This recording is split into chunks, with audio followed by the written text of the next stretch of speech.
Je pense qu'on n'est pas à l'abri en étant jeune de cette maladie. Il faut vraiment rester attentif. Et même si c'est pas pour soi, le faire pour ses parents, sa famille, on est tous responsables dans cette crise. Je m'appelle Inès, j'ai 19 ans, je viens de région parisienne et j'ai été contaminée par le coronavirus. Ça a commencé il y a 2 semaines, juste avant le confinement. J'ai commencé à ressentir des maux de tête, de la fièvre et de la fatigue. Et puis 6 jours plus tard, j'ai commencé à ressentir une gêne respiratoire, des essoufflements. Et c'est à ce moment-là que je me suis dit que j'avais peut-être le coronavirus et que j'ai décidé d'appeler le 15. J'ai attendu 2 heures entre l'appel et l'arrivée de l'ambulance. Sinon, ensuite, ils m'ont pris en charge assez rapidement une fois sur place. Ils m'ont emmené à l'hôpital au service des urgences et ensuite on m'a transféré en service pneumologique. C'est une sensation, oui, déjà d'essoufflement. Quand je mangeais, je devais m'arrêter. Quand je parlais, je devais m'arrêter je pouvais pas faire de phrases de plus de 30 secondes. Et c'est vraiment une gêne comme si je pouvais pas assez inspirer d'air. Je suis restée 4 jours à l'hôpital. J'avais déjà été mise dès mon arrivée à l'hôpital sous oxygène. Il y a eu un jour où j'en ai plus eu besoin et le lendemain j'en ai eu besoin. Il n'y a pas vraiment de traitement. À l'hôpital, on m'a juste donné des Doliprane comme on pourrait le faire à la maison. C'est vraiment le repos qui peut arranger les choses.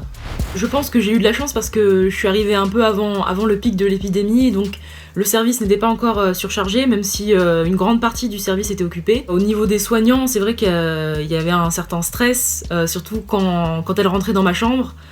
C'était des combinaisons totales, masques, gants, on pouvait pas trop me toucher. C'est impressionnant, j'ai jamais vu le visage des soignants en fait, ni des infirmières. Donc c'est impressionnant de pas voir qui nous soigne. Je me suis rendu compte de la difficulté des soignants à exercer leur métier en ce moment. Il n'y avait pas assez de masques, par exemple, on ne pouvait pas rentrer comme je le souhaitais dans ma chambre. Il fallait vraiment que je fasse une demande spécifique au téléphone pour qu'ils puissent se préparer et apporter tout ce qu'il faut et pour ne pas répéter dans la journée, quoi. Je pense qu'on n'est pas à l'abri en étant jeune de cette maladie.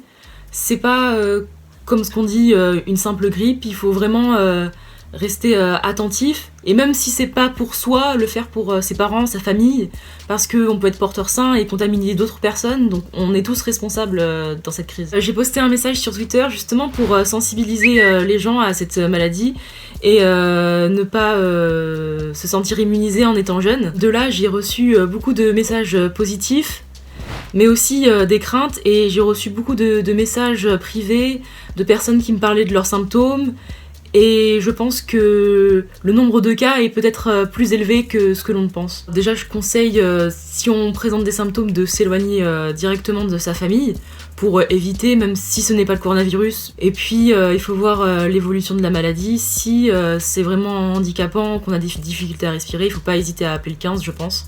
Aujourd'hui, je me sens très bien. Je pense être totalement guérie, j'ai plus de symptômes. Les médecins ne m'ont pas dit que j'étais immunisée.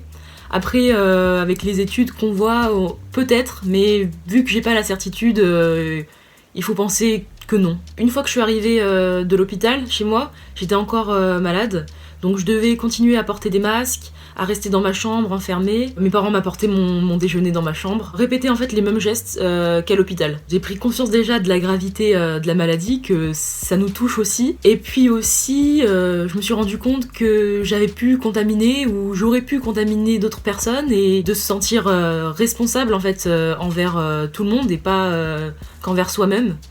Voilà, c'est vraiment ce que j'ai ressenti après avoir eu cette maladie. Et je vais profiter, dès que le confinement sera fini, de réaliser mes projets, voilà, parce qu'on ne sait pas ce qui peut nous arriver plus tard.